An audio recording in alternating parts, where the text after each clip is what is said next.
this lecture we have already discussed about bacterial cell wall, cell membrane and cytoplasmic components. Now we will focus on flagella and villi. This is our last lecture on the morphology of bacteria. Okay, so let's focus on it.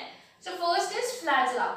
Basically, flagella are hair-like appendages that are coming out from the cell wall of the bacteria. Okay, they are hair-like appendages that are protruding from the cell wall of the bacteria, and they help in the motion of the bacteria. What they will do, they will help the bacteria to move. So they are organ of locomotion. Okay. Next we have the arrangement of flagella. So basically this flagella is arranged in different manners in different bacteria. Okay, so there are 4 different type of arrangement. First is monotrichous, second is amphitrichous, third one is lophotrichous and fourth one is peritrichous. In monotrichous, there is single polar flagellum is present. Okay, if the single polar flagellum is present at one end, then it is called monotrichous, and this type of arrangement is seen in Vibrio cholera. Okay, next we have amphitrichous. In amphitrichous, there is also polar flagellum present, but the polar flagellum is present at the 2 ends. Okay, not at the single end. If the polar flagellum is present at the 2 ends, 2 different ends, then it is called amphitrichous. The example is alkali genes faecalis. Okay. After this we have lophotrichous. In lophotrichous arrangement, what happened? The flagella is present at one end, but there are multiple flagellas are present at the single end. Now this type of arrangement is called lophotrichous arrangement. Okay. The example of lophotrichous arrangement is spirillum. Bacteria spirillum. Okay. And the last we have peritrichous. In peritrichous arrangement, the flagella is present over the entire surface of the body.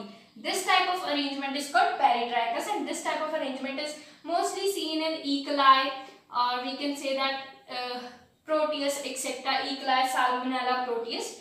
Okay. Next we have, after the arrangement, we study the structure of flagella. Okay. So basically, flagella is divided. Structure of flagella is divided into 3 parts. First is filament. Okay, first is filament. Second one is basal body. Third one is hook or hook. Okay, so these are 3 parts in which the structure of bacteria is divided. We can see the structure of bacteria with the help of electron microscopy. So electron microscopy reveals 3 different parts of the flagella. First is filament, second one is basal body, third one is hook. So first is filament, that is present here. Filament is a hollow cylinder-like structure. It is made up of protein flagellin. Okay, and after to the filament there is basal body. You can see here this up to from here up to here is the basal body. Now what does it contain? Basal body contain different rings. Okay, if it is gram-negative bacteria, then there are 4 rings. In the gram-positive bacteria, only 2 rings are present. Okay, so this is the diagram of gram-negative bacteria. Here 4 rings are present in gram-negative bacteria, 2 outer rings and 2 inner rings. Okay, so 2 outer rings contain L ring and P ring, inner rings contain S ring and M ring. Okay, so in L ring, why it is called L ring? Because it is situated in the LPS region, liposaccharide region. This layers is attached to the lipopolysaccharide. That's why it is called L ring. And this P ring is situated in the peptidoglycan region. That's why it is called P ring. And then we have the S ring. This S ring is situated in the periplasmic space. That's why it is called S ring. And the last is M ring. This M ring is situated in the plasma membrane. That's why it is called M ring. Okay. Next we have is this hook. Okay. Third part is hook. It is the cylindrical part that we call as hook. Now what this is doing? It is attaching the filament with the basal body. The function of hook is to attach the filament with the basal body. Okay. Now next we have that how can we detect the flagella. Okay. we can detect the flagella directly with the help of electron microscopy. Okay, and also we can use the tannic acid staining to reveal the presence of flagella. Okay, and one thing more, that is we can also detect the motility. Okay, if we are not able to see the flagella, then we can see the motility of the bacteria. If the bacteria is motile, then of course it will have flagella.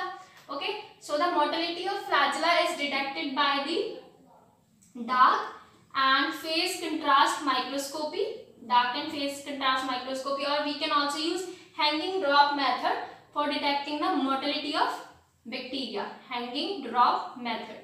Okay. Okay, so flagella is the organ of locomotion that helps the bacteria to move, that makes the bacteria motile. One thing more is, that is the motility. There is different type of motility exhibited by different type of bacteria. Okay, so different type of motility we can say swarming. Okay, swarming is a type of motility. Swarming, darting, okay, gliding,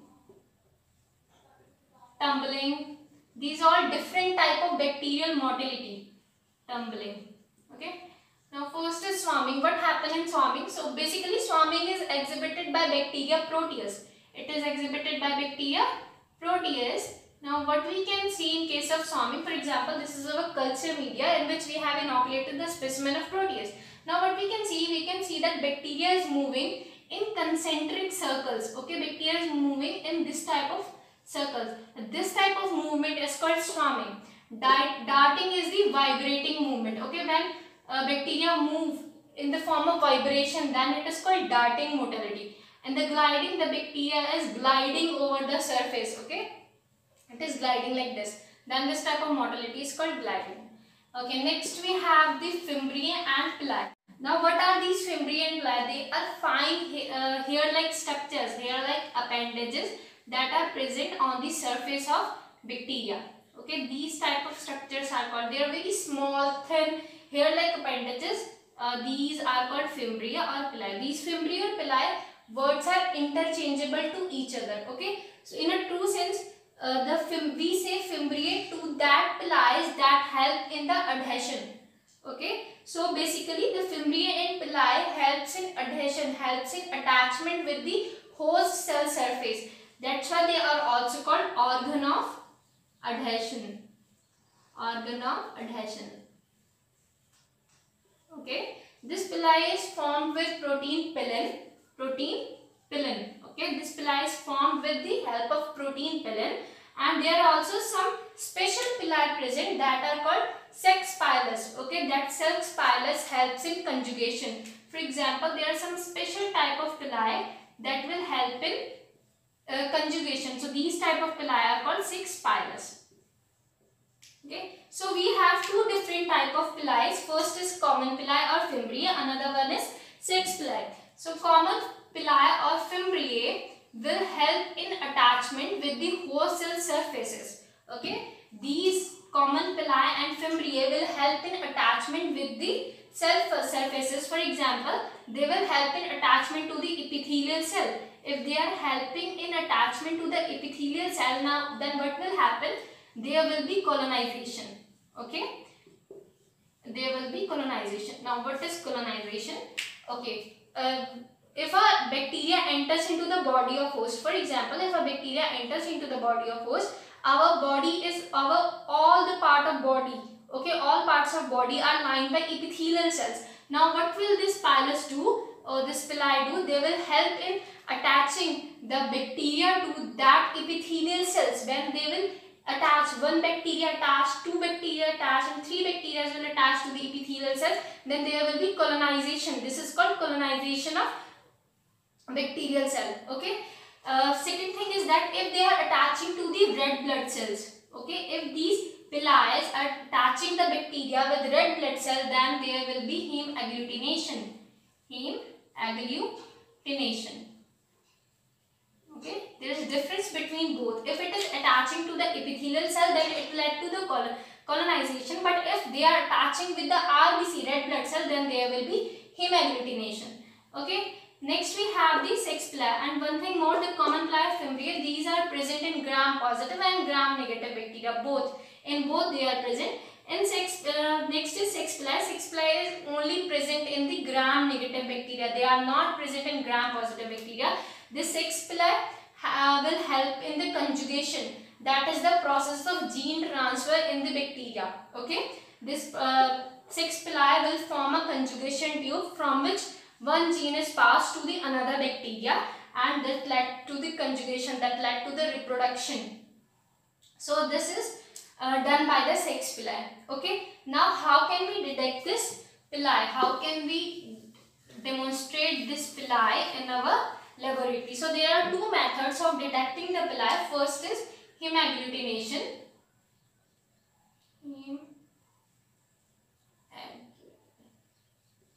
Okay, this is the first one method. Now what happened in this method? If the bacteria is forming pili, okay, some bacteria form pili, some bacteria do not form pili. But if the bacteria is having pili, then what will happen?